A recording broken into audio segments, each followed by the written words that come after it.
Okay, so we're back, and now we're looking at the detailed sample source code that is available from the downloads area here on the main CumulusGate page. And if you hit down the downloads, you'll see we've got CumulusGate VB.NET sample solution, and we've got the C# sample solution. Those are zip archive folders compatible with Visual Studio 2017 and 2019, and should be for later versions as well. And we're going to look at the C# sample for now. The VB.NET sample is similar, so whichever language you prefer, the same principles would apply. Now, once you've downloaded that and you've opened the solution, the first thing you need to do is head over to the project and then just hit on Manage NuGet Packages, go to Installed, and make sure that your current version is up to date. If it's not, it'll give you an option to update that, right? Once that's up to date or restored, then you'll be able to start accessing all of the features that we're going to be looking at here. And you'll see there's lots of commentary, lots of comments in the source code, so that you can see what this is all about. I do recommend that you watch the previous video, which was the minimum code sample, so that you can understand the basic principles. This session, however, is going to delve into the deeper optional properties of the license object. Okay. So once again, as we've covered in the previous exercise, we need to set up a global object for this license services class. So we call it xlec. You can call it whatever you want, but it's CumulusGate services, and that's pretty much what we need. And this is required, right? We need to create this object. And then we don't populate it yet. We'll create a new instance of it, sending information like the username and the password and the app ID a bit later on once the user logs in. But for now, we're just going to declare that class. And then we need an object that's going to contain all of the license information. So we've got the class with all the functions that's going to create the license service, and it's going to pull information, and it's going to push that into this object, which is a user license object called license. Now, before we get into that detail, let's just have a look here at what we've got in the UI. It's nothing spectacular, it's very basic. We've got a field here for the user's email address and password. We use a password character placeholder there, so you can't see the password. And then we've got the app ID, which is currently a variable. Now, as I mentioned in the previous exercise, normally you want that app ID to be static, but since this is a test app, we've made that a variable so that you can actually test various app IDs, including your own, of course. When you have the license front end for your users, and I'll show you an example of that when we finish up here, then you typically don't want to show the app ID necessarily. That should be in the background, hard-coded into your app. When the user clicks on log in, then a bunch of information about that license object will be displayed in this flow layout panel here. This is just a flow layout panel, and what I do is I create a bunch of labels and I chuck them in here, and because it's a flow layout panel, they're all nicely arranged, and it just keeps it nice and tidy. I've also added a function here to simulate no internet. So we do an internet check here when the service starts, and I'll talk more about that. And if you want to see how the license system behaves without internet connection, especially when you want to create grace period functionalities, which is entirely up to you, but I do show how to do it here, then you can simulate that using no internet. Also, if you want to activate a trial instead of activating a license, then there's the activate trial button that shows you how that functionality works through the platform. And of course, I recommend you watch the first video on the web services and how to set that up. And then obviously, as I mentioned, the minimal code one, and then we get to this one, which is the details. All right, first of all, when we click on login, right, we want to check whether this license object is already open. Has it already been checked out? And if so, return it, because we don't know if this user is going to be using a different ID or not. So we want to close and return any open licenses that we might have, so that it's back into the system and not seen as checked out.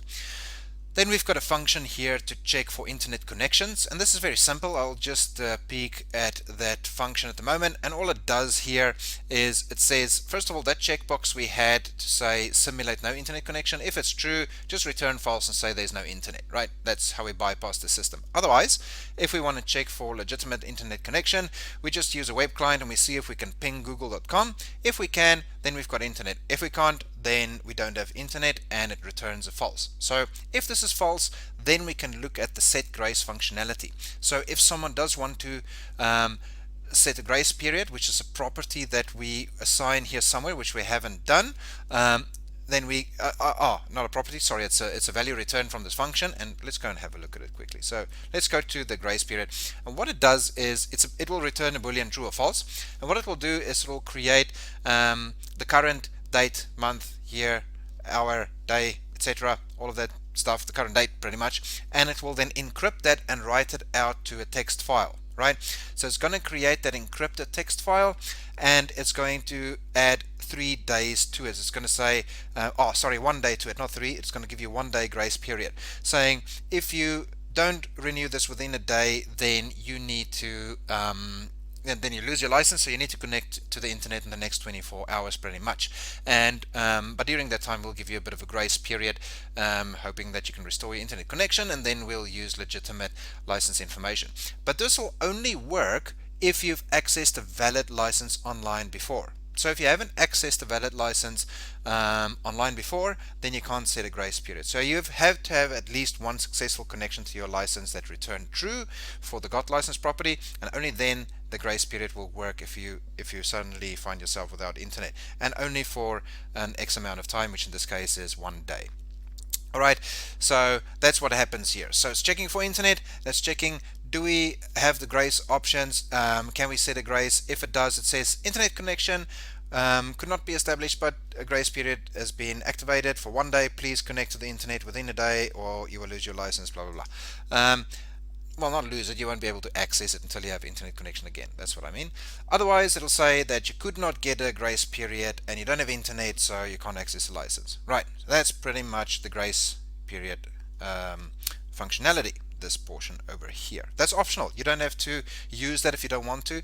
This is not built into the library at all. This is just an example to show you how you can actually set up this grace functionality if you want to. Right? Someone asked me about it and I thought I'll write a piece of code and show you how it could be done.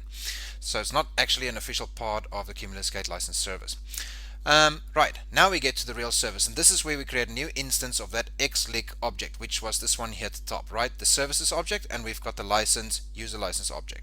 So we pass the user text and the user password and the app ID into the class to create a new instance of it, and then we call the function called xlic.return license details, which will populate the license object. So the license object will now have all of this return information. And what are those properties? We can go down here to license object properties. Just below downloads, you'll see there's minimal code samples and there's something that says license object properties.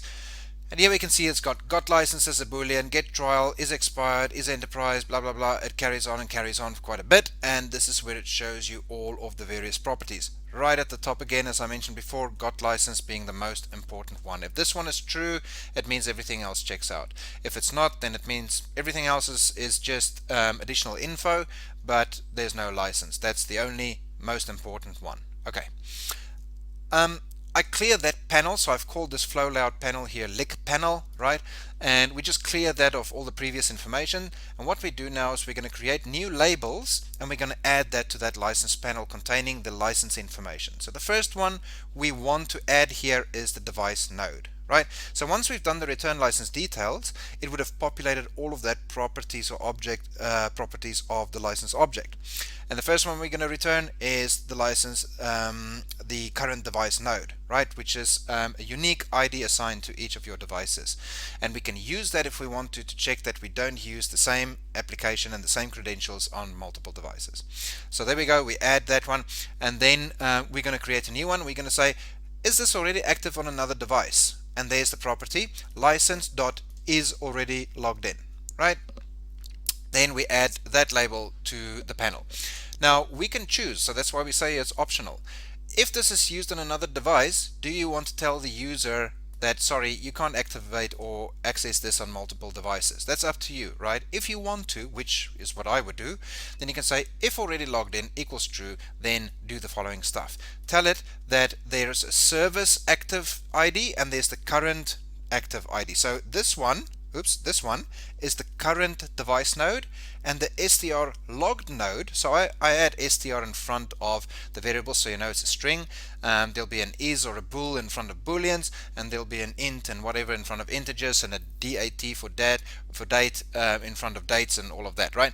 So the log node is a string, and there's one that is registered on the server. So what device on the server has been registered, and what is this device node, right? And we check if they are similar or not in the back end, and then we get this property is already logged in, true or false. If it's true, you can tell it.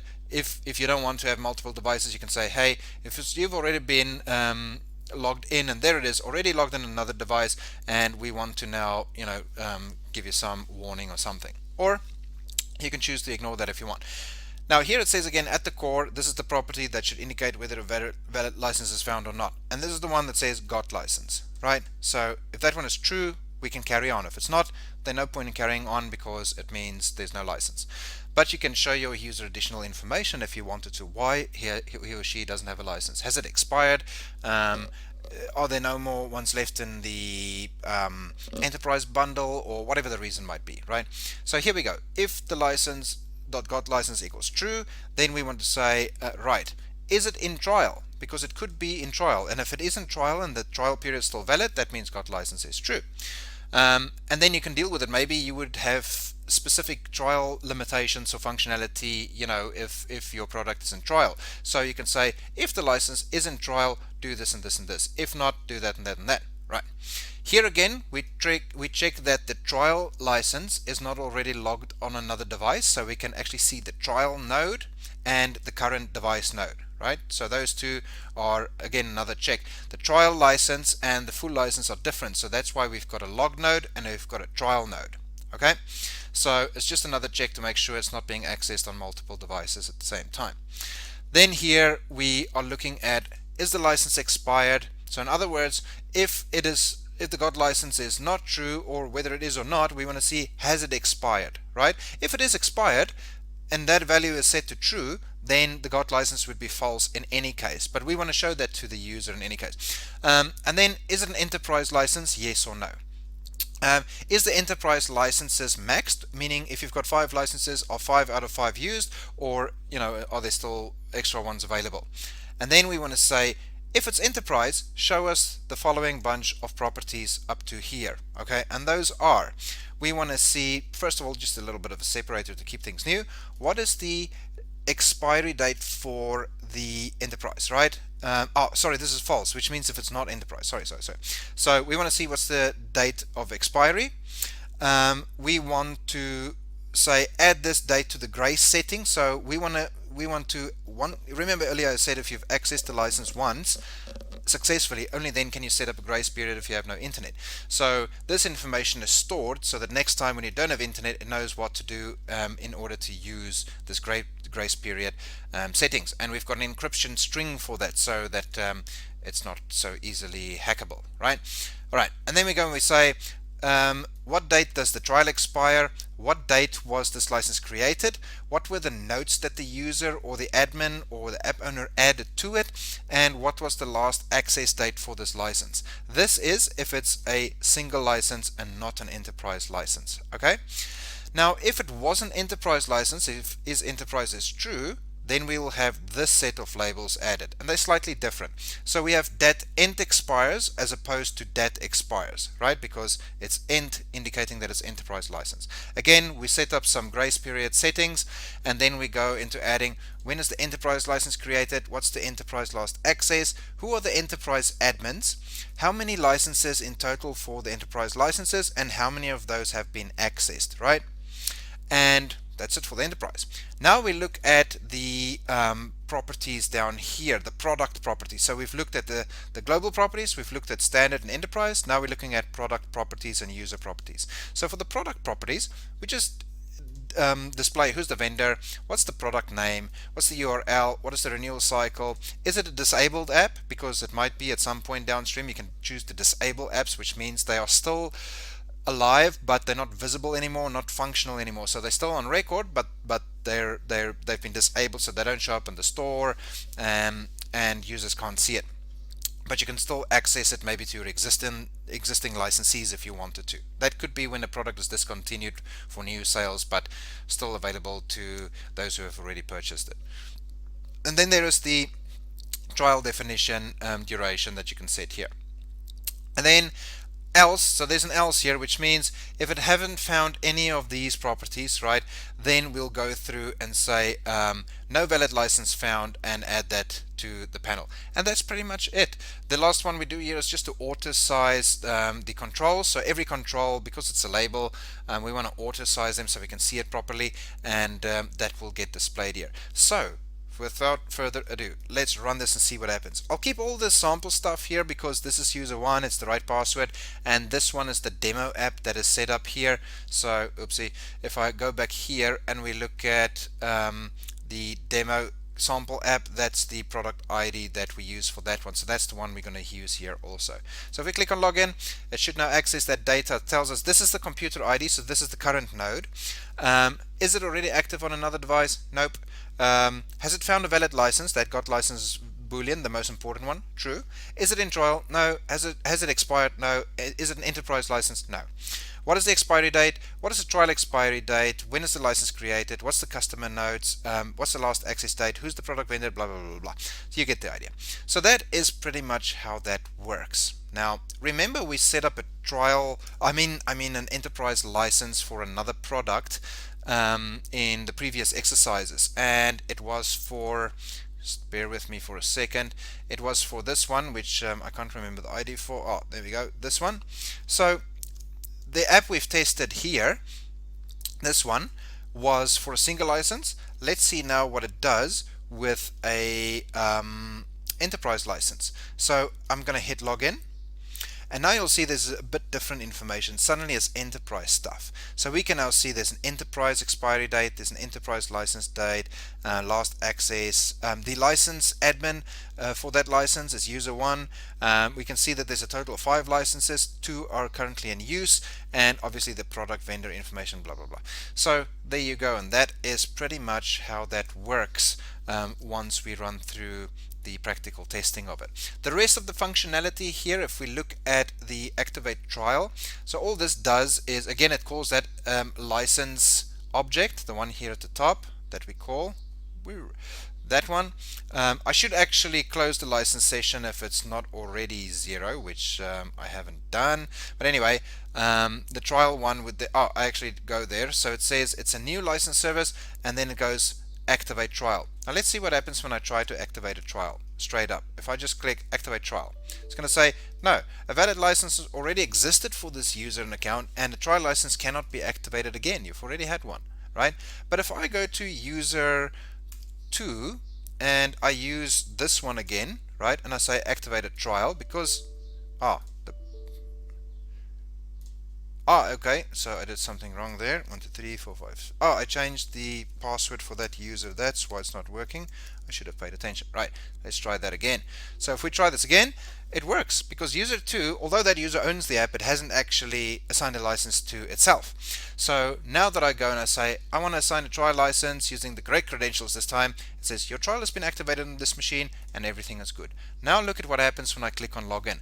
It actually says there's a computer ID, found a valid license, true. Is it in trial? True.